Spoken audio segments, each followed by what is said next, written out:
मोक्षमार्गस्य नेतारं भेत्तारं कर्मभूभृतां ज्ञातारं विश्वतत्त्वानां वन्दे तद्गुणलब्धये. आचार्य उमास्वामी विरचित तत्वार्थसूत्र मोक्षशास्त्र आपण बघतोय. याच्यामध्ये ज्ञानप्राप्तीचे जे उपाय आहेत तर ती सूत्र आपण बघतोय.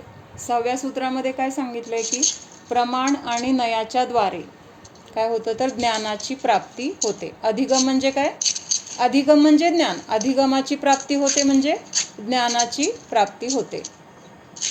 त्याच्यानंतर त्याच्या पुढच्या सूत्रामध्ये काय सांगितलं की विस्तार, आणखीन थोडा विस्तार करून बघायचं म्हटलं तर निर्देश, स्वामित्व, साधन, अधिकरण, स्थिती, विधान याद्वारे काय होतं तर ज्ञानाची प्राप्ती होते. म्हणजे ह्या प्रकाराने पण काय होतंय तर आणखीन आपल्याला सखोल ज्ञानाचीच प्राप्ती होते.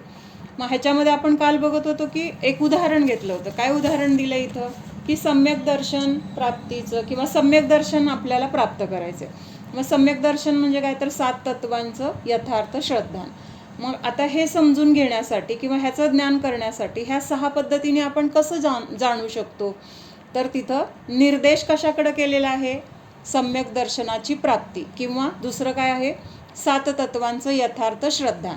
मग ह्याच्याबद्दल आपल्याला ज्ञान करून घ्यायचं म्हणून त्याच्याकडे काय केलेलं आहे? निर्देश केलेला आहे.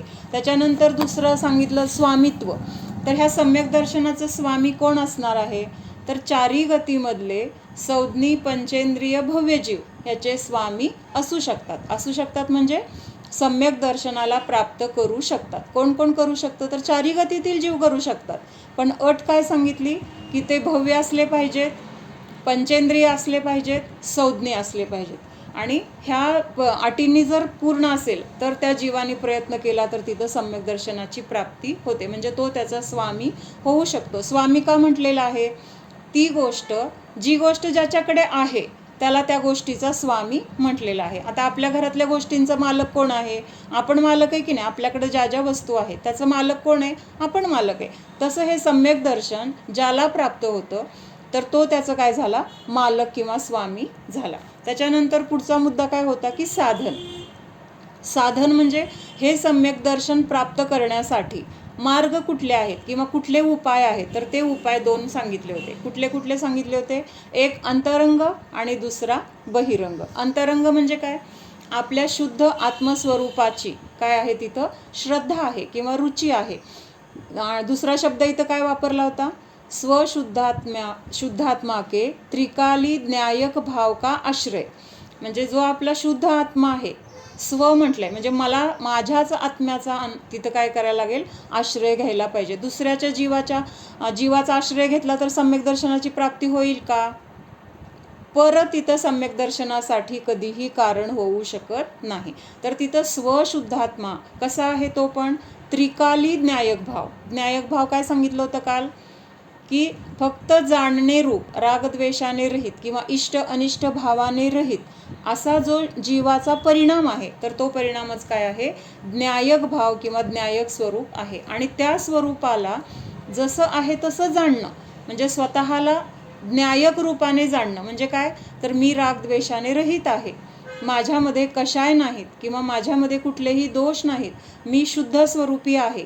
आणि कसा? तिन्ही काळामध्ये. असं नाही की आता मला शुद्ध व्हायचे किंवा कर्मांचा नाश होणार तेव्हा मी शुद्ध होणार आहे असं नाही.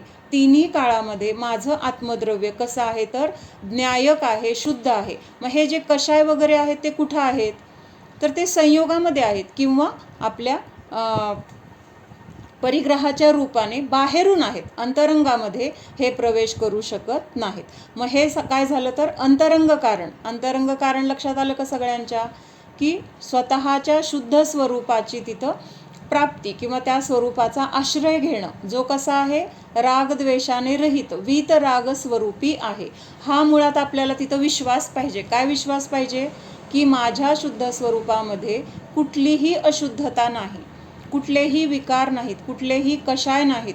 तर अशा सर्व ह्या विकारी भावांनी किंवा मलाने रहित असा माझा स्वभाव शुद्धच आहे किंवा न्यायकच आहे. आणि त्याच्या आश्रयानेच मला सम्यक दर्शनाची प्राप्ती होणार आहे. त्याच्यानंतर बहिरंग कारण काय सांगितले होते? तर बहिरंगामध्ये आपल्याला तिथं मग जातीस्मरण असेल, धर्मश्रवण असेल किंवा जिनबिंब दर्शन असेल, पंचकल्याणकांचं दर्शन असेल, देववृद्धींचं दर्शन असेल, म्हणजे असे बाहेरून कुठले तरी तिथं निमित्त हजर असणार आहेत. मग हे बहिरंगामध्ये आपण काल कुठे आलो होतो की म्हणजे नरकामध्ये जे काही सम्यक दर्शनाला कारण आहे तर तिथंपर्यंत आलो होतो आपण की बाबा तिसऱ्या नरकापर्यंत देव येऊन काय करतात तर धर्माचा उपदेश देतात आणि चौथ्या नरकाच्या पासून पुढं तिथं काय आहे तर तिथं नियमाने त्यांना जे काही वेदना आहेत, दुःख आहेत, तर त्याच्या म्हणजे ते दुःख का आहे ह्याचं तिथं त्यांना अवधिज्ञानाच्या द्वारे जाणून तिथं आपलं काय चुकलंय किंवा आपण काय करायला पाहिजे होतं, काय करायला नको होतं, किंवा आता ह्याच्यातून बाहेर पडायचे तर मला काय करायला पाहिजे, असं सगळं तिथं त्यांचं चिंतन होतं. आणि त्याद्वारे तिथं त्यांना 7व्या नरकात सुद्धा काय होतं तर सम्यक दर्शनाची प्राप्ती होऊ शकते.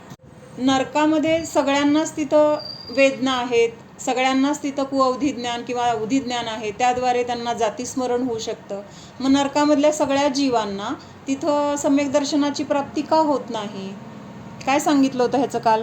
काही जातीस्मरण होतंय किंवा तिथं अवधिज्ञानाच्या द्वारे, वेदनेच्या द्वारे त्यांना त्या दुःखाचं कारण कळतंय, पण त्या दुःखाला बाहेर पडण्यासाठी परत तिथं रागद्वेष करणं, परत तिथं त्रास देणं हे तिथं उपाय नाही आहे. पण ते काय करतात, अवधिज्ञानाच्या द्वारे जाणलंय ना की मला हे दुःख होतंय तर त्याचं ते कारण आहे, मग ह्याच्यामुळं मला दुःख झालंय, मग त्याचा बदला मी त्याला त्रास देऊन घेणार. म्हणजे तिथं काय आहे तर पुढची परिपाटी चालू ठेवण्यासाठी किंवा चालू राहील असेच त्यांचे विचार आहेत आणि त्यामुळे तिथं त्यांना सम्यक दर्शनाची प्राप्ती होत नाही. आणि ज्यांना सम्यक दर्शनाची प्राप्ती होते तर ते काय विचार करतात की मागच्या जन्मी काय धर्म केला होता ते त्यांना आठवते, मग तिथं काहीतरी माझं चुकलं होतं, धर्म करताना माझी मान्यता चुकीची होती, शुभभावाला मी धर्म मानलं, शुभभावाला मी संवर निर्जरेचं कारण मानलं, किंवा ते करत असताना पण पापांची तिथं काय होती तर प्रचुरता होती, मग त्यामुळे मला इथं काय झालेलं आहे, असं दुःख मिळालेलं आहे. आणि ह्याच्यातून बाहेर पडायचं असेल तर मला मग जो योग्य धर्म आहे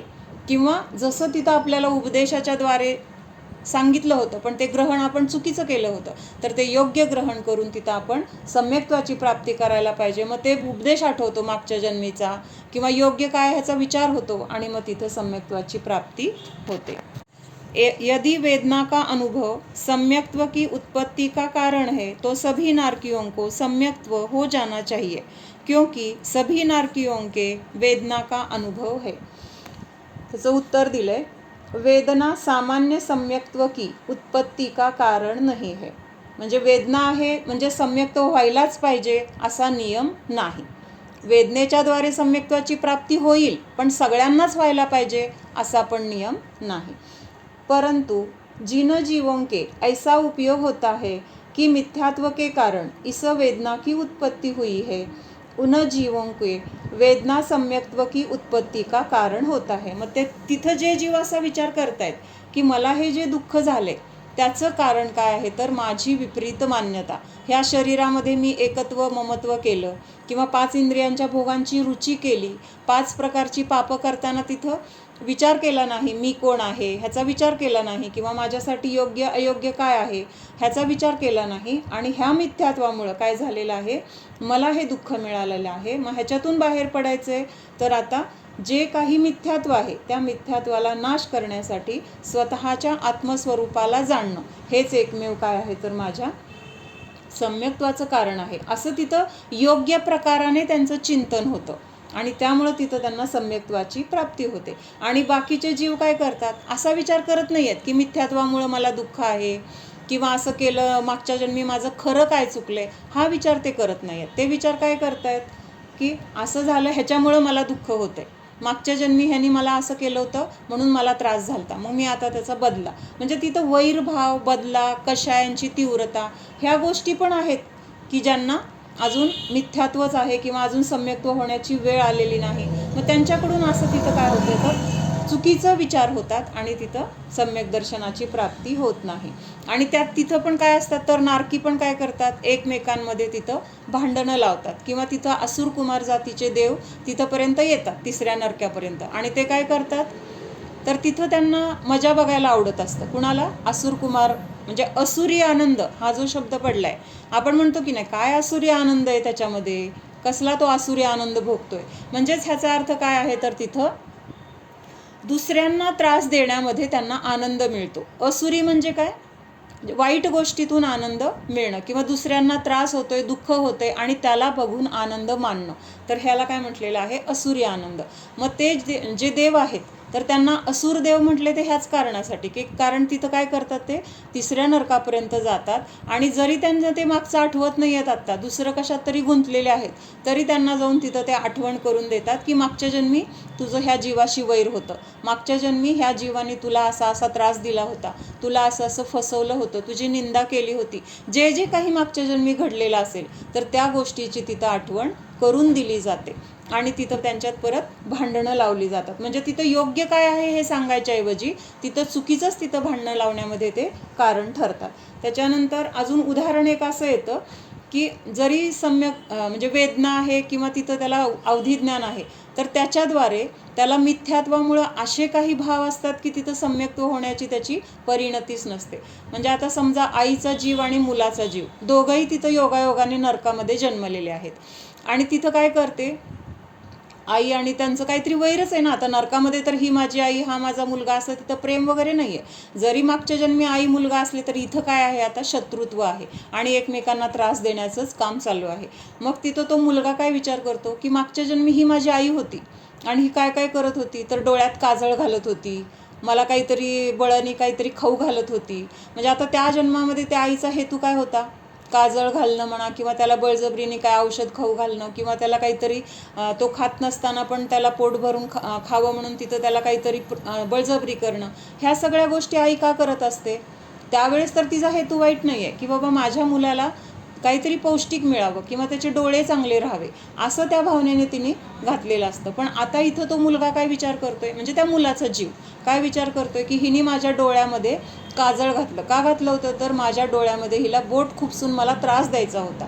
म्हणजे अशी तिथं बुद्धी पण कशी चालते तर चुकीच्या मार्गानेच चालते. म्हणून तिथं काही जीवांना सम्यक्त्व होतं की जे विचार करतात की माझं खरं काय चुकलंय, आणि काही काय करतात तर मागचं जे आठवते त्याचा चुकीचाच अर्थ घेऊन तिथं ते सम्यक्त्वासाठी प्रयत्न करत नाहीत. त्याच्यानंतर पुढची एक शंका आहे, जिनबिंब दर्शन प्रथम सम्यक्त्व की उत्पत्ती का कारण कैसे हो सकता है. म्हणजे ही बहिरंग जी कारणं सांगितली होती, बहिरंग कारणं सम्यक्त्वाची लक्षात आली का सगळ्यांना. जिनबिंब दर्शन, जाती स्मरण, धर्मश्रवण, वेदना, पंचकल्याणक दर्शन, त्याच्यानंतर देववृद्धी दर्शन, ह्यातलं कुठलंही एक कारण असेल तरी सम्यक्त्वाची प्राप्ती होऊ शकते. मग पहिलं कारण इथं जिनबिंब दर्शन जे दिलेलं आहे तर त्याच्यामुळं सम्यक्त्व कसं प्राप्त होतं असा प्रश्न आहे. त्याचं उत्तर, जिनबिंब दर्शन से जो जीव अपने संस्कार को शुद्ध आत्मोन्मुख करे उनके निधत्ति निकाचित रूप मिथ्यात्वादी कर्म समूह का भी क्षय देखा जाता है और इसी कारण जिनबिंब दर्शन प्रथम सम्यक्त्व की उत्पत्ति का कारण होता है. म्हणजे जिनबिंब दर्शनमध्ये एवढं म्हणजे तिथं महात्म्य आहे किंवा एवढी त्याच्यामध्ये शक्ती आहे की आपल्या स्वतःच्या आत्मस्वरूपाला भगवंतांसारखं समजून तिथं शुद्ध स्वरूपाची जर आपण जाणीव केली तर अशा वेळेस तिथं काय होतंय म्हणून सांगितलंय, निधत्ती निकाचित नावाचे जे कर्म आहेत तर त्या कर्मांचा सुद्धा तिथं काय होतोय, क्षय होतोय. क्षय होतोय म्हणजे नाश होतोय. आता निधत्ती निकाचित हे वेगळे काही कर्म आहेत, कोणाला माहिती आहे निधत्ती निकाचित कर्म, म्हणजे ऐकलंय, ज्यांनी ऐकलंय ज्यांना माहिती. काय सांगितलं, खरे देव खरे गुरु खरे शास्त्र ह्यांच्या संदर्भात किंवा त्यांच्या त्या म्हणजे आयतन स्थानामध्ये आपल्याकडून जर अशी पापं घडली तर त्याचं जे कर्म बांधलं जातं तर ते एवढ्या तीव्र स्वरूपाचं असतं की ते कर्म बदललं जात नाही किंवा त्याच्यामध्ये काही कर्म अशी असतात ना की जी असाता असतील तर साता रूपाने परिवर्तित होतात, साता असतील तर असाता रूपाने होतात किंवा त्या कर्मामध्ये जी तीव्रता आहे ती तीव्रता कमी होते. असे कर्माचे जे प्रकार आहेत तर ह्या कर्माच्या ज्या अवस्था आहेत 10 प्रकारच्या अवस्था सांगितल्या, तर त्याच्यामध्ये निधत्ती निकाचित नावाचे जे कर्म आहेत तर ते अतिशय तीव्र सांगितले. तीव्र म्हणजे त्या स्वरूपाचे कर्म बांधले गेल्यानंतर त्याच्यामध्ये ते भोगल्याशिवाय दुसरा कुठलाही त्याच्यामध्ये बदल होऊ शकत नाही. म्हणजे नियमाने ते कर्म आपल्याला भोगावे लागतात. आणि देवशास्त्र गुरूंची विराधना केली किंवा तिथं त्यांचा अभिनय केला किंवा 84 असाधना म्हणून जे दोष सांगितलेत, तर त्या दोषांना जर आपण केलं आयतन स्थानामध्ये किंवा देवशास्त्र गुरूंच्या सान्निध्यामध्ये, तर आपल्याला तिथं निधत्ती निकाचित नावाचे कर्म बांधले जातात. आणि ते कर्म म्हणजे कसे आहेत? थोडक्यात तर दगडावरची रेषा. म्हणजे ती रेषा म्हणजे पुसायला किंवा ती नॉर्मल दगड प्लेन व्हायला किती काळ जाईल? अनंत काळ जाईल. म्हणजे तसं हे कर्म किंवा ह्या निधत्ती निकाचित द्वारे बांधलेले जे कर्म आहेत, तर ते भोगण्यासाठी आपल्याला अनंत काळ भोगावे लागतात. म्हणून असे कर्मसुद्धा काय सांगितलंय? असे तीव्र स्वरूपाचे कर्मसुद्धा जिनबिंब दर्शनाने नष्ट होतात, लयाला जातात किंवा त्यांचा तिथं काय होतो? क्षय होतो असं सांगितले. म्हणजे जिनबिंब दर्शनाचं महत्त्व किती आहे लक्षात येते का? पण ते कसं दर्शन सांगितलंय? जायचंय आणि आपण तिथं नुसतं डोकं टेकलं, सगळेजण करतात तसं केलं, करायचं म्हणून केलं, जैन आहोत म्हणून गेलो, असं नाही चालणार. तर तिथं कसं पाहिजे? भक्तिपूर्वक जसे भगवान आहेत तसंच माझं स्वरूप आहे, भगवान वीतराग आहेत, मी पण वीतराग स्वरूप आहे, असं चिंतन करून स्वतःच्या आत्म्याला जाणण्यासाठी तिथं प्रयत्न करणार, आत्मोन्मुख होणार. तर तिथं काय होणार आहेत? निधत्ती निकाचित रूपी कर्म नष्ट होणार आहेत. आणि मग म्हणून त्या जिनबिंब दर्शनामध्येच ही शक्ती आहे. एवढी शक्ती कशामध्ये आहे? फक्त दर्शन सांगितले, जिनबिंब दर्शन म्हणजे निधत्ती निकाचित रूप कर्म नष्ट होण्याची शक्ती त्याच्यामध्ये आहे. पण ते दर्शन कसं पाहिजे? आत्मोन्मुख स्वरूपाकडे उन्मुख झालेलं असं ते जिनबिंब दर्शन पाहिजे. म्हणून सांगितलं की हे जिनबिंब दर्शन सम्यक्त्वाच्या उत्पत्तीचं कारण आहे. त्यानंतर भगवंतांचं दर्शन करत असताना काय होणार आहे? पहिल्यांदा परिणामांची विशुद्धी. भगवंतांचं स्वरूप बघितल्यानंतर आपले जे कषाय आहेत त्या कषायांमध्ये मंदता येणार आहे आणि तिथं परिणामांमध्ये विशुद्धी होणार आहे. आणि त्या विशुद्धीच्याद्वारे जसे भगवान आहेत तसाच मी आहे अशी जाणीव आपल्याला होऊन भगवंतांसारखाच मी असं जाणण्याचा पुरुषार्थ आपल्याकडून होणार आहे. आणि तिथं काय होणार आहे? हे निधत्ती निकाचित रूप कर्म पण नष्ट होणार आहेत आणि मिथ्यात्व नष्ट होऊन सम्यक्त्वाची प्राप्ती पण होणार आहे. शास्त्र में जिनबिंब दर्शन से सम्यक दर्शन होना बताया है, अतः दर्शन करने वाले सभी को यह फल होना चाहिए, किंतु सभी को वह फल क्यों नहीं होता? आता सेम प्रश्न आहे. नरकामध्ये सगळ्यांना वेदना आहेत, मग सगळ्यांना सम्यक्त्व का नाही? असं तिथं प्रश्न होता. तसाच प्रश्न काय आहे? आता जिनबिंब दर्शनाने सम्यक्त्व होतंय ना, मग जे जे दर्शन करतायत मंदिरात जाऊन, मग त्या सगळ्यांनाच तिथं सम्यक दर्शन का होत नाही? असा प्रश्न आहे. लक्षात येतोय का प्रश्न? आपण किती वेळा होणारच नाही. भगवान आपल्याला देणार आहेत का? काय देऊ शकणार आहेत का? आपलं कर्म नष्ट करू शकणार आहेत का? सुखात नेऊन मग तसं असतं तर त्यांनी आपल्याला उचलून मोक्षात नेऊन ठेवलं असतं की. ते जर करू शकत असले, कारण कुठल्या ना कुठल्या भावामध्ये आपण त्यांचे नातेवाईक आहोतच. हे तर आपल्याला पक्क झालं पाहिजे की भगवंतांकडे जायचंय. कशासाठी जायचंय? की भगवान कसे आहेत हे जाणून भगवंतांसारखा मी आहे हे जाणण्यासाठी मला मंदिरात जायचे. ना की माझ्या संसारात ही अडचण आहे, मला हे सुख नाही आहे, मला हे दुःख आहे, ह्याच्यातून मला बाहेर काढा, माझ्या सगळ्या इच्छा पूर्ण करा. हे करणारे भगवान नाहीत, कारण त्यांनी हे सगळं सोडलेलं आहे. ते जर ते करणारे असते तर त्यांनी ते सोडलं नसतं ना, ते पकडून बसले असते. आता महावीरांना एकदम होणारच नाही. एक एक एक एक इतक्या दोऱ्या बांधलेल्या आहेत आपण ह्या संसाराबद्दल किंवा ह्या सगळ्या परिग्रहाशी किंवा ह्या सगळ्या जेवढा काही संयोग आहे, प्रत्येकाला आपण माझं माझं माझं म्हणून दोऱ्या बांधून ठेवलेल्या आहेत किंवा तिथं मोह आपला जोडला गेलेला आहे. मग सगळ्या दोऱ्या आपण एकदम तोडू शकणार आहे का? पण एक एक आपण तोडत गेलं तर आपल्या दोऱ्या कमी होणार आहेत, हे पण नक्की आहे. म्हणून एकदम तर होणार नाही आहे, पण भगवंतांकडे जाऊन मला भगवंतांसारखं व्हायचंय ही इच्छा तर आपल्या मनात यायला पाहिजे. आजपर्यंत संसाराच्या इच्छा होत्या, मग संसारातलं कुठलंही सुख भगवान मला देऊ शकत नाहीत. ते सुख दुःख जे जे काही आहे त्याला कारणीभूत माझेच परिणाम आहेत. हा विश्वास जेव्हा आपल्याला निर्माण होतो तेव्हा भगवंतांकडे आपण मागण्यासाठी जातच नाही. तिथं जाणार, नक्की जाणार, जायलाच पाहिजे. पण हेतू आपला तिथं आता काय असणार आहे? वेगळा असणार आहे. आरशामध्ये आपण कशासाठी बघतो? आरशाला बघायला जातो का आपल्या स्वतःला बघायला जातो? दिवसातून आपण किती वेळा आरशात बघतो?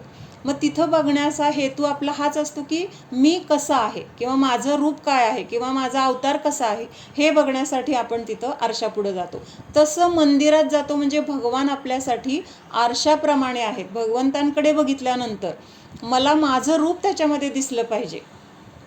म्हणजे त्यांचं दर्शन करण्यासाठी एक कुठलं तरी असं एक काव्य आहे की मी तुझ्या मंदिरी आलो नच तुझे दर्शन कराया माझे रूप बघाया, असं काहीतरी आहे. माझे आता शब्द मागं पुढं झालेत, पण मी मंदिरात आलोय ते तुझं दर्शन करायला नाही आलो, तर मला माझं स्वरूप काय आहे ते बघायचंय आणि ते मला तुझ्यामध्ये दिसतंय. जसं आरशामध्ये मला माझं रूप दिसतंय तसं भगवंतांमध्ये असाच मी आहे हे भगवंतांकडे बघितल्यानंतर माझ्या लक्षात येते. म्हणून भगवंतांकडे जायचं, एवढा एकच आपला शुद्ध हेतू पाहिजे.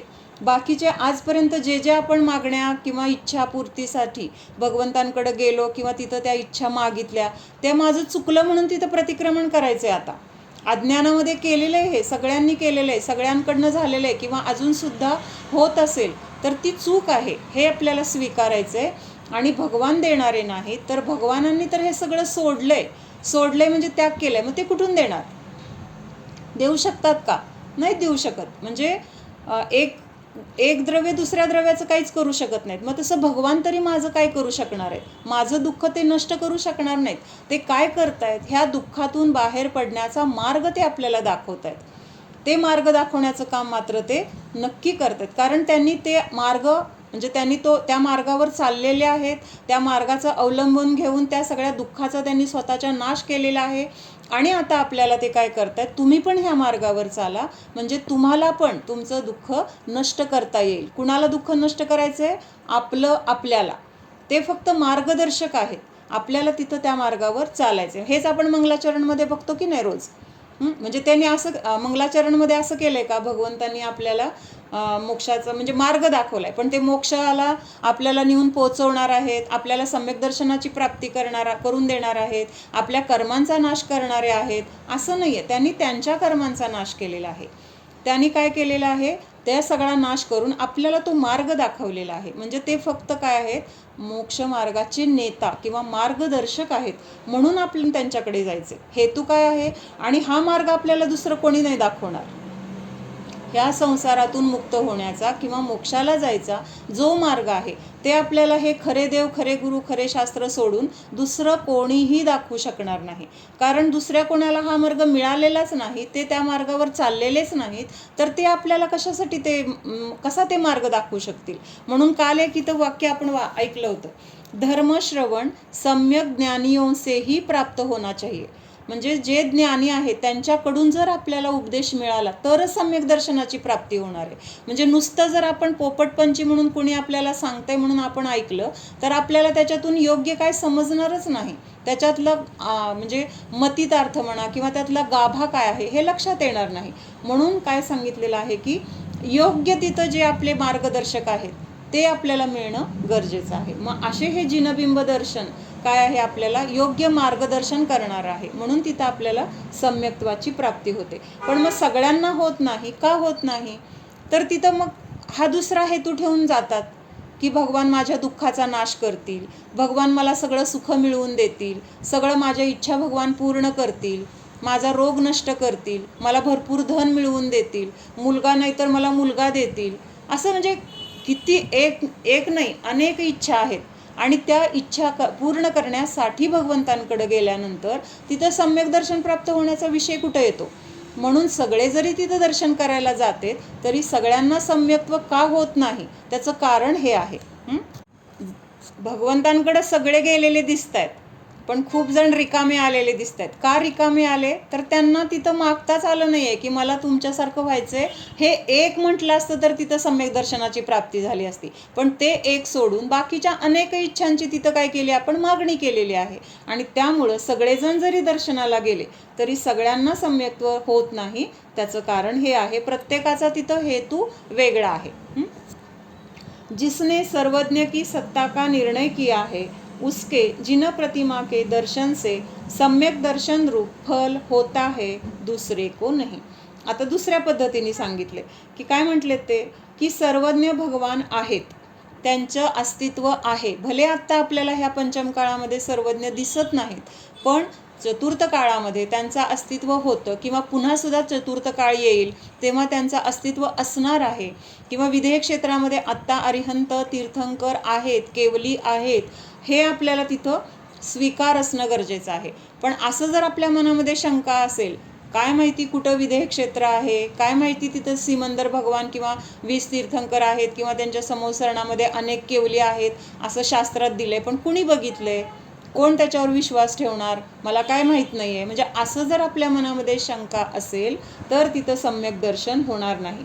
आणि सर्वज्ञ आहेतच असा पक्का विश्वास असेल, किंवा इथं शास्त्रामध्ये जे सांगितलेलं आहे किंवा ते जे त्याच्याद्वारे आपल्याला काही काही गोष्टी अशा परीक्षेच्या द्वारे लक्षात येतात की नाही, म्हणजे एखाद्या माणसाने 4 गोष्टी आपल्याला सांगितल्या, त्यातल्या 3 गोष्टी त्यांनी काय केल्या, समोर दाखवल्या, त्यांनी सांगितलं आणि नंतर हे बघा ही मी सांगितलेली गोष्ट अशी अशी आहे, आणि मग परीक्षेच्या द्वारे आपल्याला कळलं की त्याने अगोदर जे सांगितलं होतं तशा 3 गोष्टी त्यांनी सांगितलेल्या आहेत, आणि चौथी गोष्ट आता तिथं आपल्याला प्रत्यक्षात हजर नाही आहे, पण ज्या अर्थी त्यांनी सांगितलेल्या 3 गोष्टी खऱ्या निघाल्या किंवा तसा आपल्याला अनुभव आला, मग आपण त्यांनी सांगितलेली चौथी गोष्ट प्रत्यक्षात नसली तरी त्याच्यावर विश्वास ठेवतो की नाही. किंवा आता आपली आई आहे, आईने आपल्याला खूप गोष्टी तिच्या लहानपणीच्या सांगितलेल्या असतात, तेव्हा आपण असतो का तिच्या लहानपणी, नसतो, पण आपल्या आईने सांगितलं ह्याच्यावर आपला कसा विश्वास असतो, माझी आई मला खोटं सांगणार नाही, हा दृढ विश्वास असतो.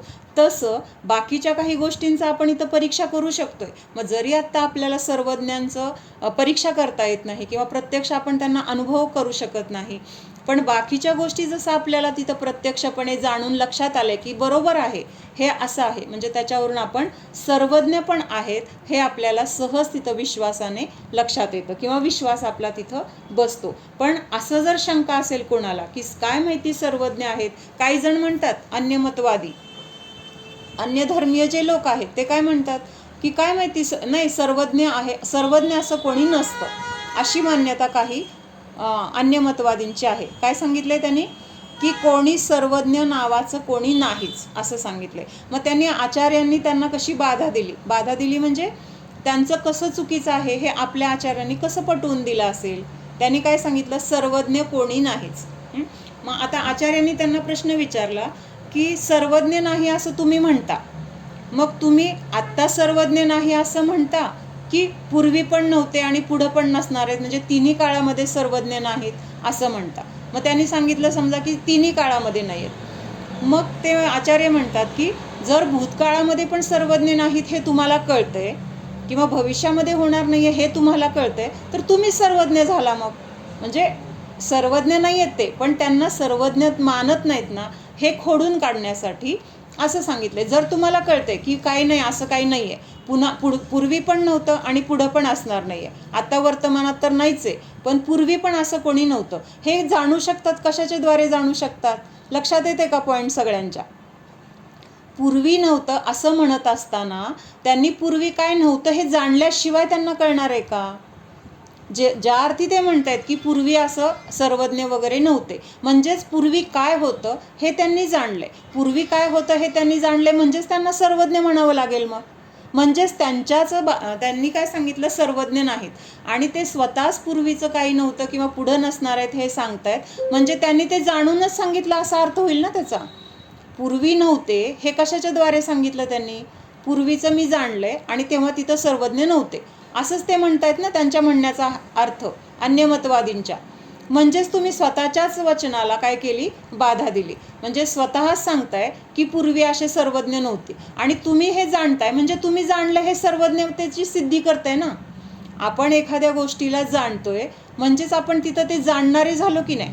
मग पूर्वी सर्वज्ञ नव्हते असं ते म्हणतायत, म्हणजे सर्वज्ञ नव्हते हे त्यांनी जर जाणलं असेल तर ते जाणणारे सर्वज्ञ झाले की नाही. लक्षात येते का सगळ्यांच्या. पण ते विश्वास नसलं तरी तसं म्हणू शकतात पण म्हणतात आमचे. जे म्हटलं त्याला बाधा करण्यासाठी, म्हणजे ते जे बोलतायत ते कसं चुकीचं बोलतायत हे सिद्ध करण्यासाठी फक्त हे त्यांनी तिथं म्हणजे सांगितलेलं आहे. जर आपण एखादी गोष्ट बोलत असेल, ती गोष्ट खरी असेल तर त्याला कुठल्या गोष्टीने आपण असं बाधा आणता येत नाही. बाधा आणता येत नाही म्हणजे ती गोष्ट चुकीची ठरली जात नाही. जर ती जशी आहे तशी आपल्याला समजले, तर त्याच्यामध्ये मग समोर ती गोष्ट आहे, परीक्षा करतोय आपण, प्रत्यक्षात अनुभव करतोय, आणि त्याला जर कोणी नाही म्हणत असेल तर ते नाही म्हणणारे खरे की आपण अनुभवतोय ते खरं? कुठलं खरं? थोडा अवघड विषय आहे हे मुलांना. हां, ते खरं. मग तिथं त्या लोकांनी काय मानले की बाबा सर्वज्ञ नाहीत. मग सर्वज्ञ नाहीत हे तुम्ही कसं जाणलं? पूर्वी नव्हते पण हां, म्हणजेच ते असं मानताय तर तुम्ही सर्वज्ञ झाला, म्हणजे सर्वज्ञांची सिद्धी त्यांच्याच वचनाद्वारे झाली असं आचार्यांनी तिथं सांगितले. काय सिद्ध होतं ना ते कळण्यासाठी आचार्यांनी त्यांच्याच वचनाला त्यांनी काय केलं तर तुमचं वचन कसं चुकीचं आहे हे सांगून दिलं. तुम्ही म्हणताय सर्वज्ञ नाहीत आणि तुम्हीच सर्वज्ञ आहेत हे तुमच्या वचनाद्वारे सिद्ध करताय. म्हणजे बोलते ते आणि प्रत्यक्षात ते स्वतःच ती गोष्ट करतेत, असं झाला त्याचा अर्थ. म्हणजे सिगरेट प्यायची नाही म्हणून वाईट आहे म्हणून सांगतायत आणि स्वतः सिगरेट पिताना दिसतायत. मग ह्या दोन गोष्टी विरोधाभास दिसतोय की नाही? तसं ते सांगतायत सर्वज्ञ नाहीत. आणि ते सर्वज्ञ नाहीत हे कधी कळणार आहे त्यांना? जर त्यांनी सगळं जाणलं की बाबा पूर्वी नव्हते, आत्ता नाहीत, पुढं नाहीत. मग हे जाणल्याशिवायच तुम्ही जर सांगत असाल तर तुम्ही खोटं बोलताय, आणि जर तुम्ही जाणून सांगताय तर तुम्ही सर्वज्ञ. म्हणजे दोन्ही कडून त्यांना काय केलं, त्यांच्याच शब्दामध्ये त्यांना अडकवलेलं आहे. सर्वज्ञ नाहीत. मग सर्वज्ञ नाहीत, आता सांगितलं मी की घरामध्ये साखर नाही. आता साखर नाही हे जर मी सांगत असेल तर मला आधी त्या डब्यामध्ये साखर संपली ही गोष्ट माहीत असली पाहिजे ना? माहीत आहे म्हणून मी सांगते. आणि जर मी न बघता सांगत असेल तर मी खोटं बोलते. आणि जर मी बघून सांगत असेल तर मी ज्ञानाने सांगते. म्हणजे मग मी बघून सांगितलं म्हणल्यावर तिथं मला ते त्याचं ज्ञान आहे. मग हे तरी तिथं स्वीकारायला पाहिजे. कळतंय? गोष्टी आपण ज्या अनुभवलेल्या आहेत की ज्याची आपण परीक्षा केलेली आहे, त्यावरून आपल्याला हे सुद्धा, आपल्याला जरी परीक्षा नाही करता आली तरी ज्या अर्थी त्यांनी बाकीच्या सांगितलेल्या गोष्टी सत्य आहेत किंवा आपण परीक्षेच्या द्वारे त्या अनुभवलेल्या आहेत, त्या अर्थी ही पण गोष्ट कशी आहे, 100% सत्य आहे किंवा ते चुकीचं सांगणार नाही. माझी आई माझ्याशी कधी खोटं बोलणार नाही. ज्या अर्थी माझ्या आईने काय केलेलं आहे, मला तिच्या लहानपणीचं जे सांगितलंय ते जरी मी नसलं तरी पण माझी आई मला सांगणार ते योग्यच सांगणार.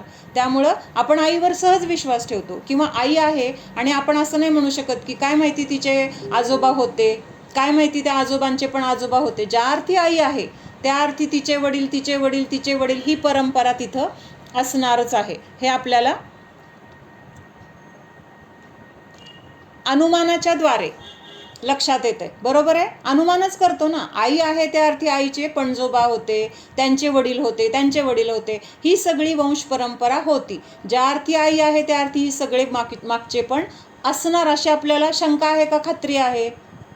खात्री आहे.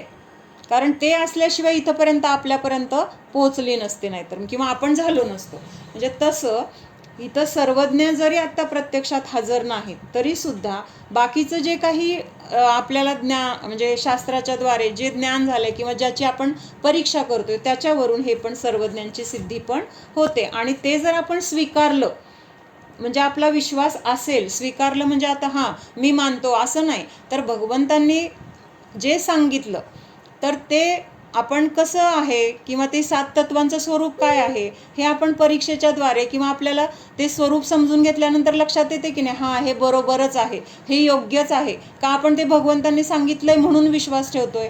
आपण ज्ञानाच्या द्वारे परीक्षा करतोय किंवा ते काय आहे हे समजून मग आपण आपल्याला ते पटतंय आणि पटल्यानंतर त्याच्यावर आपला विश्वास बसतोय. मग तसं हे जे सांगितलंय ते भगवंतांनी सांगितलंय, म्हणजे सर्वज्ञांनी सांगितलंय, म्हणजे ते आहेत. ते असल्याशिवाय हे आपल्यापर्यंत कसं येणार आहे? म्हणजे अशा सगळ्या गोष्टींनी सर्वज्ञांची सिद्धी किंवा आपण त्यांची सत्ता हे आपण मानलं तर त्याला सम्यक दर्शनाची प्राप्ती होते. कारण त्यांनी सांगितलेले 7 तत्वांवर श्रद्धान म्हणजेच त्यांच्यावर श्रद्धान आहे. आईवर श्रद्धान म्हणजेच आईने जे सांगितलं त्याच्यावर श्रद्धान आहे. लक्षात येते का? आपला विश्वास आपल्या आईवर आहे. मग ह्याचाच अर्थ काय होतो? आई जे जे सांगणार त्याच्यावर आपला विश्वास आहे. कारण मूळ विश्वास आईवरच आहे. त्यामुळं आई जे सांगणार त्यावर आपला विश्वास आहे. एक व्यवहारातलं उदाहरण आहे बरं का, हे तंतोतंत लागू पडणार नाही, पण एक आपल्याला श्रद्धा आपल्या आईच्या प्रती आपली असते, त्यामुळे आपण तिथं विश्वास ठेवायला आपल्याला म्हणजे सहज असतं. म्हणून तसा इथं आपल्याला उदाहरणार्थ ते घेतलेलं आहे आपण.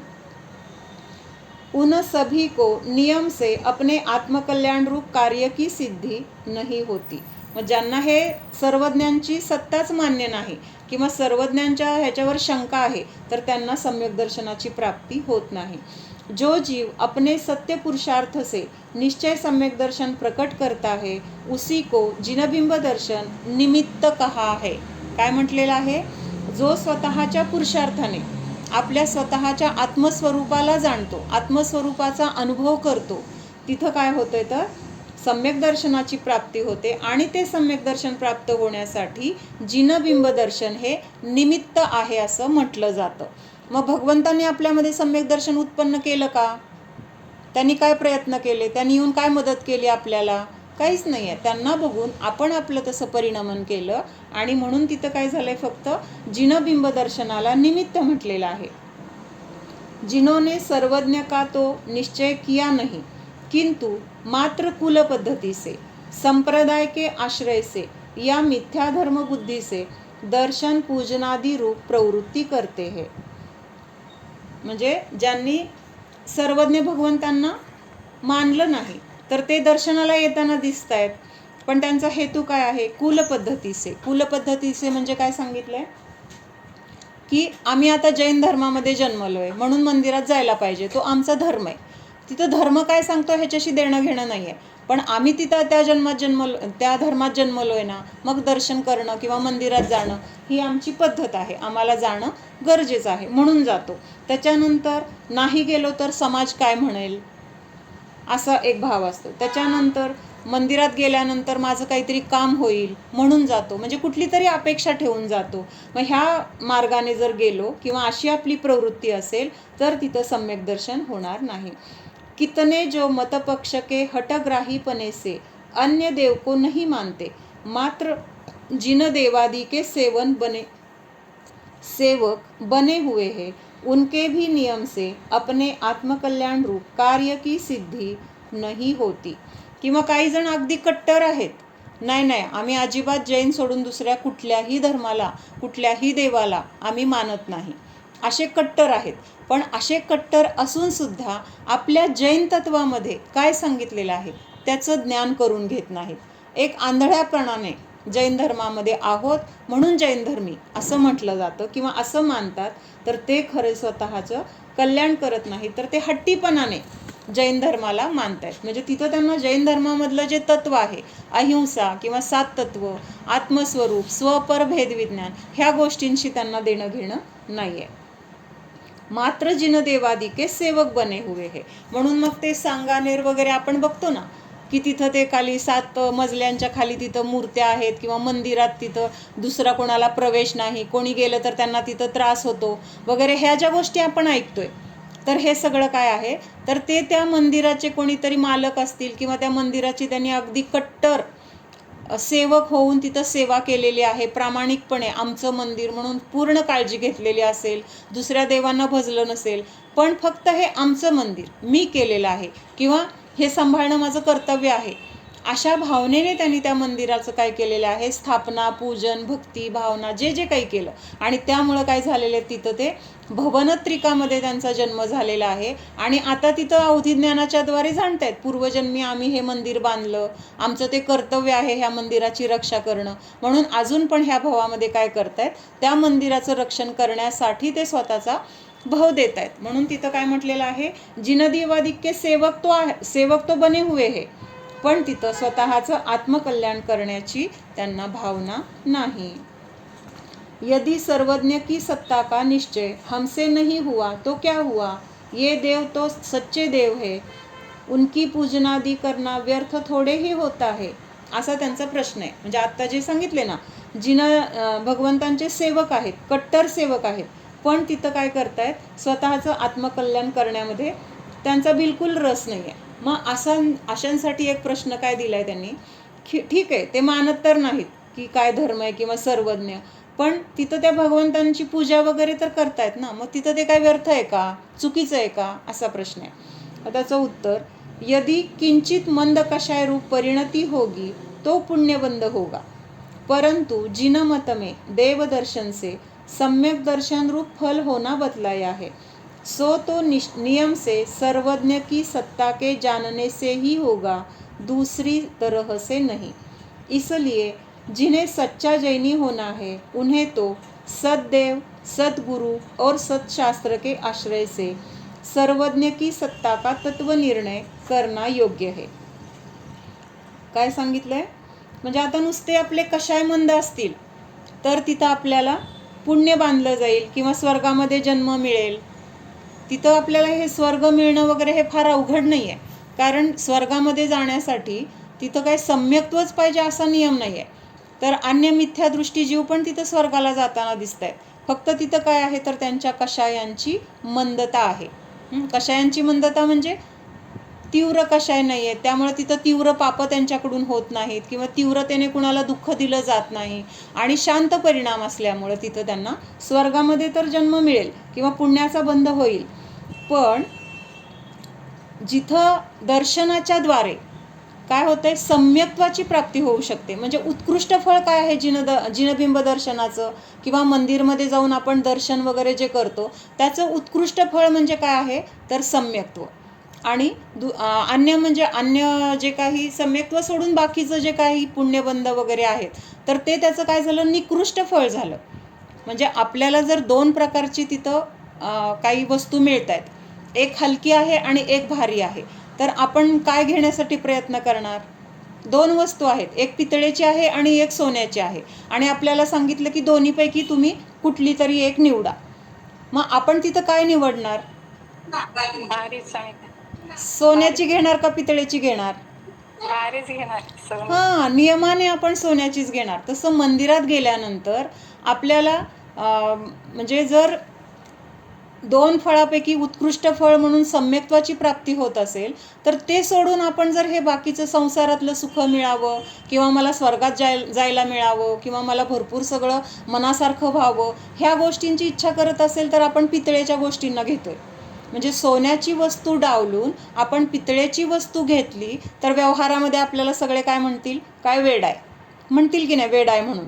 मग तसं आत्ता आपण काय करतोय की जर आपल्याला तिथं सम्यक्त्व प्राप्त होत असेल तर ते सम्यक्त्व सोडून आपण बाकीच्या पुण्यबंधाला महत्त्व देतोय. कारण त्यांनी प्रश्न काय विचारलाय, ठीक आहे तिथं सम्यक्त्व नाही आहे पण तिथं बाकीचं पूजन वगैरे केलं तर ते काय व्यर्थ जाणार आहे का? त्याच्यानी पुण्य लागणारच आहे. पण त्या पुण्याला घेऊन करायचं काय?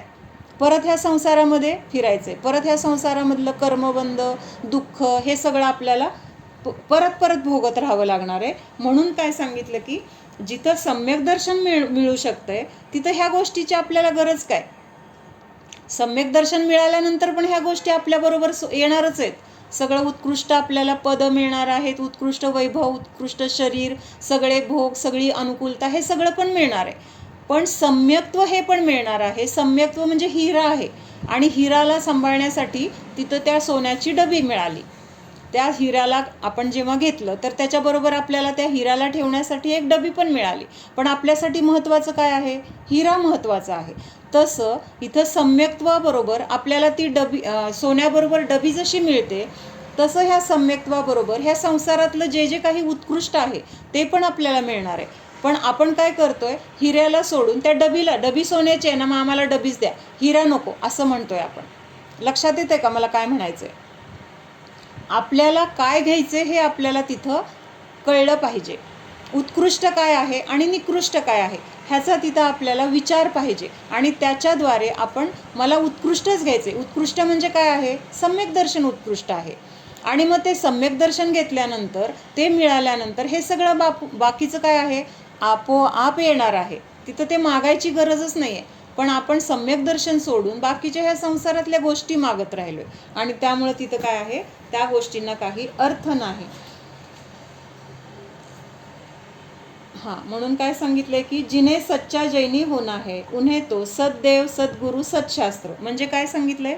सद्देव म्हणजे काय, सत्शास्त्र म्हणजे काय आणि सद्गुरू म्हणजे काय? इथं खऱ्यासाठी सत शब्द आलेला आहे. ह्याच्याद्वारे आपल्याला तत्वाचा निर्णय करायचा आहे. किंतु जो तत्व निर्णय तो नहीं करते और पूजा, स्तोत्र, दर्शन, त्याग, तप, वैराग्य, संयम, संतोष आदि सभी कार्य करते हैं, उनके ये सभी कार्य झूठे हैं. काय सांगितलंय ऐकलं का सगळ्यांनी नीट? जे तत्वनिर्णय तर करत नाहीत. तत्वनिर्णय म्हणजे काय? स्वपरभेद विज्ञान, स्वतःच्या स्वरूपाबद्दलचं दृढ श्रद्धान, मी जीवच आहे आणि हा सगळा संयोग मी नाही, हे सगळं माझा संयोग कधी ना कधी नष्ट होणार आहे, म्हणजे असं स्वपरभेद विज्ञान होणं, ह्यालाच तत्वनिर्णय म्हटलेलं आहे.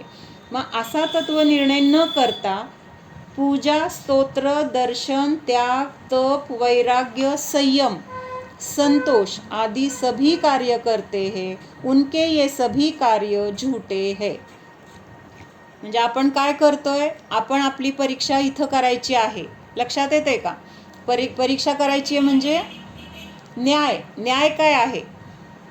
जर मी हे करत असेल की तत्वनिर्णय तर केला नाही, पण बाकीचं सगळं पूजा केली, रोज आपण तत्वार्थ म्हणतोय किंवा रोज दर्शन केलं, काहीतरी नियम संयम आहेत किंवा आपल्या कशाय पण मंद आहेत, तीव्र कशाय नाही आहेत, किंवा जास्त पाप आपल्याकडनं होत नाही आहेत, पण सम्यक्त्व नाही, तर ह्या सगळ्या क्रिया कशा आहेत? शून्याप्रमाणे आहेत. नुसतं शून्य, त्याच्या मागं कुठलाही अंक नाही. अंक बिना बिंदी. अंक बिना बिंदी म्हणजे अंकाच्या शिवाय शून्य, त्याला काही किंमत आहे का? नाही.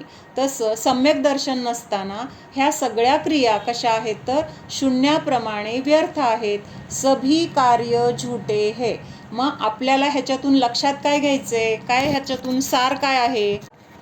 तत्वनिर्णय करणं, आत्मश्रद्धान करणं, आणि मग हे करत असताना शुभामध्ये राहण्यासाठी किंवा अशुभापासून स्वतःला वाचवण्यासाठी मग ह्या सगळ्या क्रियांचा तिथं अवलंबन घेणं हे आपल्यासाठी गरजेचं आहे. पण कधी? अगोदर तत्वनिर्णयपूर्वक, आत्मश्रद्धानपूर्वक म्हणजेच सम्यक दर्शनपूर्वक ह्या क्रिया केल्या तरच त्या क्रियांना महत्त्व आहे.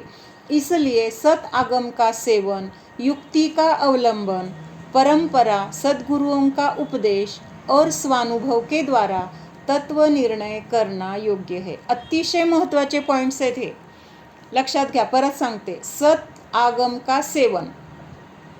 आगम का सेवन नुसतं म्हटलेलं नाही आहे. सत आगम म्हणजे खरं शास्त्र. खरं शास्त्राचं सेवन करणं म्हणजे काय? खरं शास्त्र शिकणं, समजून घेणं, नुसतं ज्ञान करणं नाही, तर जे जसं आहे तसं समजून त्याच्यावर श्रद्धान करणं, त्याचं आचरण करणं, तर ह्याला सत आगम का सेवन. त्याच्यानंतर पुढचा काय पॉईंट आहे? युक्ती का अवलंबन. युक्ती का अवलंबन म्हणजे जे शास्त्रामध्ये सांगितलेलं आहे ते परीक्षा. तिथं शास्त्रामध्ये सांगितलं आहे हे असं आहे म्हणून म्हणजे तत्वाचा तिथं निर्णय झाला तर तिथं आत्म्याचं श्रद्धान होणार आहे असं शास्त्रामध्ये सांगितले. मग ह्या दोन गोष्टी आपल्याला तिथं स्वतःच्या युक्तीच्या द्वारे म्हणजे ते आपल्याला पटलं पाहिजे. कसं पटलं पाहिजे? हां, तिथं 7 तत्वांमध्ये असं सांगितलंय, जीव म्हणजे असा आहे, हे सगळं जे काही परद्रव्य आहे किंवा संयोग आहे तर ते काय आहे? जीवापासून वेगळं आहे. म्हणजे हा तिथं निर्णय कसा आहे? निर्णय तर परीक्षापूर्वक निर्णय करणं, तर ह्याला म्हटलंय युक्ती का अवलंबन. युक्तीचे अवलंबन म्हणजे काय? परीक्षा करणं. उगीच सांगितलंय म्हणून मानलं असं नाही. कुणीतरी आपल्याला सांगितलं की हे सोनं आहे आणि द्या आता तुम्ही 1 तोळा आहे आणि 1 तोळ्याचे पैसे द्या आणि तुम्ही घ्या. आपण घेणार का? तिथं त्या सोन्याची परीक्षा करणार की नाही? जे काही त्याची परीक्षा करण्याचे त्याचे कस आहे तो कस तिथं वापरणार की नाही? ते लक्षणं तिथं बघणार की नाही? किंवा एखाद्या जाणकाराला तिथं विचारणार की नाही, हे खरं आहे का? तपासून सांगा, नक्की खरं आहे का? म्हणजे किती पद्धतीने आपण तिथं काय करणार? परीक्षा करणार. आणि मग तिथं जर पटलं आपल्याला हां हे योग्यच आहे तर आपण तिथं घेणार. तसं जे काही सांगितलंय तर त्या तत्वाचं आपण जाणून त्याचं अवलंबन करणार, म्हणजे त्याची परीक्षा करणार आणि परीक्षा करून त्याचं स्वतःच्या जीवनामध्ये ती गोष्ट उतरवणार. त्याच्यानंतर पुढं काय सांगितलंय? परंपरा सद्गुरुओं का उपदेश. मग परंपरेने हे जे आचार्य परंपरा जी आहे कुठंपासून आलेली आहे? अनादिकाळापासून आली आहे. पण आत्ता आपण महावीरांचे शिष्य आहोत. म्हणजे महावीर भगवंतांच्या तीर्थामध्ये जे कोणी गणधरांच्या नंतर आचार्य परंपरेने आजपर्यंत आपल्याला इथंपर्यंत जे कोणी असे सद्गुरू आहेत किंवा खरे गुरु आहेत तर त्यांचा उपदेश, तो उपदेश सुद्धा कसा आहे? परंपरेने चालत आलेला. म्हणजे कुणाला तरी वाटलं नाही नाही हे असं नाही, हे असं असेल, असं वाटलं आणि त्यांनी सांगितलं म्हणून जर आपण ते स्वीकारलं तर तिथं काय झालं, मग परंपरेने जे सांगितलं ते आपण स्वीकारलेलं नाही. दुसरं कुठलं तरी सांगितलं आणि ते आपण तिथं काय केलंय, त्याच्यावर जर विश्वास ठेवला तर ते काय झालं, मिथ्या झालं. मग तिथं जसं आहे तसं स्वीकार झाला नाही. म्हणून परंपरेने दिव्यध्वनीच्या द्वारे जे सांगितलं गेलंय ते एकाच्या तोंडून दुसऱ्याकडे, दुसऱ्याकडून तिसऱ्याकडे असं परंपरेने आपल्यापर्यंत आलेलं आहे. तर अशा उपदेशाला स्वीकार करून किंवा तो उपदेश ग्रहण करून त्या उपदेशामध्ये जे सांगितलेला सार आहे तर त्या साराचा तिथं आपण अनुभव करणं किंवा त्याद्वारे स्वतःच्या आत्म्याचा अनुभव करणं, तर ह्याद्वारे काय होणार आहे, तिथं खरा तत्वाचा निर्णय होणार आहे. आणि असा तत्वनिर्णय करणंच योग्य आहे. 4 गोष्टी लक्षात आल्या. पहिल्यांदा सांगितलंय आगम का सेवन. आता जरी मी नुसतं इथं आगम म्हटलं तरी तिथं ते आगम म्हणजे शास्त्र कसं असणार आहे, सत आगम किंवा खरं शास्त्रच असणार आहे. म्हणून प्रत्येक वेळेस आपण खरं म्हटलं पाहिजे किंवा म्हटलं जाणार नाही, तरी पण देवशास्त्र गुरु म्हटलं की आपण तिथं नियमाने ते खरेच असणार आहेत हा विश्वास आपल्या मनामध्ये असला पाहिजे. मग आगम का सेवम, युक्ती का अवलंबन, परंपरा सद्गुरुओं का उपदेश आणि मग शेवटी स्वानुभव के द्वारा ते तत्वनिर्णय करणाही योग्य है. लक्षात येतं. प्रत्यक्ष स्वतःच्या आत्म्याला जाणणं. स्वानुभव प्रत्यक्ष म्हणजे काय, हा मी चिदानंद किंवा हा मी जीव जाणतोय, तो मी. आपण ध्यान करतो की नाही, शेवटी मी जीव आहे, जाणणारा आहे. तिथं आपलं कुणाकडे लक्ष आहे, बाहेर लक्ष आहे का, माझ्या स्वतःच्या आत्म्याकडं माझं लक्ष आहे. आणि ते जाणणं कसं आहे, प्रत्यक्ष आहे. म्हणजे आत्ता आपण अमेरिका आहे किंवा जगामध्ये इतके देश आहेत, ते देशांची नावं किंवा त्यांचं तिथं काय काय आहे हे जरी आपल्याला माहीत आहे किंवा आपण ऐकतोय बघतोय ह्याच्यामध्ये, पण प्रत्यक्ष जाऊन आपण तिथं बघितलंय का, प्रत्यक्ष जाऊन बघितलंय का. आपण तिथं ऐकतोय किंवा ह्या मीडियाच्या द्वारे आपल्याला ते बघायला मिळते, टी व्ही मोबाईल वगैरेच्या द्वारे. पण आपल्या घरामध्ये आपल्या समोर ज्या गोष्टी आहेत त्यांना आपण कसं जाणतोय, प्रत्यक्ष जाणतोय, समोर जाणतोय. तर तो प्रत्यक्ष आणि परोक्षमधला फरक आहे. म्हणजे आता इथं बसून अमेरिकेला जाणलं हे परोक्ष झालं आणि आत्ता आपल्या घरामधल्या वस्तू ज्या ज्या आपण जाणतोय त्या प्रत्यक्ष झाल्या. मग तसं माझ्या आत्म्याला जिनवाणीमधून मी जाणलं की आत्मा ज्ञानदर्शन स्वरूपी आहे, आत्मा ह्या सगळ्यापासून भिन्न आहे, आत्मा अस्पर्शी आहे, असं आपल्याला ह्या जिनवाणीमधून तर आपल्याला ज्ञान झालं. मग हे ज्ञान कसं झालं, परोक्ष झालं. आणि जेव्हा ह्या ज्ञानाच्या द्वारे मी असा आहे म्हणून आपण तिथं स्वतःच्या आत्म्याला जाणण्यासाठी अंतरंगामध्ये तिथं जाणण्यासाठी प्रयत्न केला आणि आत्म्याचा अनुभव आपल्याला आला की हा मी जीवच आहे, जाणलं मी मला स्वतःला, मला मी कोण आहे हे लक्षात आलं. हा अनुभव आपल्याला कसा आहे, तर प्रत्यक्ष आहे. म्हणून तिथं काय म्हटलंय, ह्या 3 गोष्टींच्या द्वारे स्वतःच्या अनुभवाची तिथं आपण म्हणजे प्रत्यक्षपणे अनुभूती घेणं किंवा स्वतःला जाणल्याचा तिथं निर्णय होणं, तर हेच काय आहे, तर खरा तत्वनिर्णय आहे असं सांगितलंय. आणि तो निर्णय करणंच योग्य आहे. हेच काय आहे, तर सम्यक दर्शन आहे, गरज आहे. म्हणजे ह्या 4 गोष्टींचं बळ आपल्याला, म्हणजे 4 गोष्टींचं म्हणजे पहिल्या 3 गोष्टींच्या द्वारे आपल्याला स्वतःच्या आत्म्याला जाणण्याचं बळ मिळणार आहे. म्हणजे आगम, गुरु आणि स्वतःच्या द्वारे परीक्षा, ह्याद्वारे तिथं पक्का निर्णय आणि त्या निर्णयाच्या द्वारे मग तिथं आचरण. म्हणजे आपल्याला मार्ग तर सांगितलाय, मग तो मार्ग पक्का म्हणजे बरोबर आहे हा निर्णय केला आणि निर्णय करून त्याच्यावर जेव्हा चालणार तेव्हा आपल्याला कुठं पोहोचायचं तिथं आपण पोहोचणार. म्हणजे तिथं शेवटी काय आहे, स्वतःचा अनुभव घेणं हे सगळ्यात महत्त्वाचं आहे. आणि तो अनुभव घेण्यासाठी प्रत्यक्ष स्वतःच्या आत्म्याला जाणण्यासाठी ह्या पहिल्या 3 गोष्टींची गरज आहे. म्हणजे थोडक्यात तर पहिल्या 3 गोष्टी म्हणजे व्यवहार मोक्ष मार्ग आणि चौथा स्वानुभव जे सांगितलंय तो निश्चय मोक्ष मार्ग आहे. 4 प्रकारचे जे देव आहेत त्याच्यामधले वैमानिक किंवा कल्पवासी हे सम्यक दृष्टी देव आहेत किंवा तिथं सम्यक दृष्टी जीव उत्पन्न होतात. आणि हे भवनत्रिक म्हणजे नियमाने मिथ्या दृष्टी जीव तिथं जन्मतात. भवनत्रिक म्हणजे कुठले, व्यंतरवासी, भवनवासी आणि ज्योतिषवासी, ह्या 3 देवांना 3 प्रकार आहेत म्हणून भवनत्रिक असं म्हटलेलं आहे.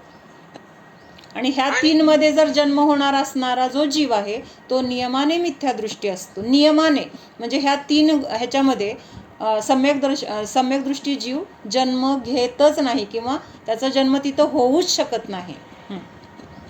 कर्म बांधतातच की. रौद्र ध्यान चालू आहे ना त्यांचं, दुसऱ्यांना दुःख देऊन ते आनंद मानतायत त्याच्यामध्ये. मग त्यांना तिथं कर्माचा बंध होतोय तो नियमाने पापबंधच होतोय, नियमाने पापबंध होतोय. किंवा तेवढं म्हणजे पूर्वीचे संस्कार, त्यामुळे ते अशा क्रिया त्यांच्याकडनं घडतायत. त्याचे पण बरेच प्रकार आहेत, प्रत्येकाचे 10-10, 8-8 असे काही काही प्रकार आहेत. मग आता प्रत्येकाचं स्थान वेगळं आहे. काही मध्य लोकात आहे, काही नरकाच्या तिथं आहेत. आता हे ज्योतिषवासी वगैरे तर वरतीच आहेत, मध्य लोकातच आहेत, पण असं. ओम सावधान जाणा, हा मी शुद्ध जीव आहे, जाणणारा आहे, मात्र जाणत आहे. जाणणे सोडून मी अन्य काहीही करणारा नाहीच. स्वतःच्या अकर्ता स्वरूपाला जाणा. मी परद्रव्याचा कर्ता नाही, परद्रव्याचा स्वामी नाही.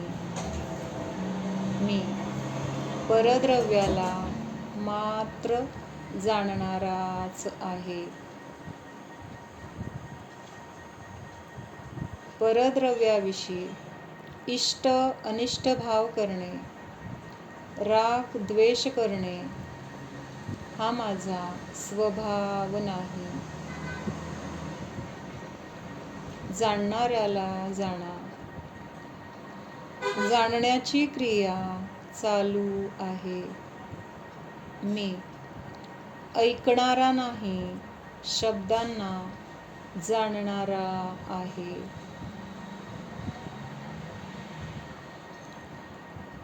ज्ञायकस्वरूपोऽहम् अकर्ता स्वरूपोऽहम्. ओम विसर्जन. नमो अरिहंताणं, नमो सिद्धाणं, नमो आयर्याणं, नमो उवझायाणं, नमो लोये सव्वसाहुणं. नमो अरिहंताणं, नमो सिद्धाणं, नमो आयर्याणं, नमो उवझायाणं, नमो लोये सव्वसाहुणं. नमो अरिहंताणं, नमो सिद्धाणं, नमो आयर्याणं, नमो उवझायाणं, नमो लोये सव्वसाहुणं. दुःखखौ कम्मखौ बोहिलाओ सुगैगमनं समाही मरणं जिनगुण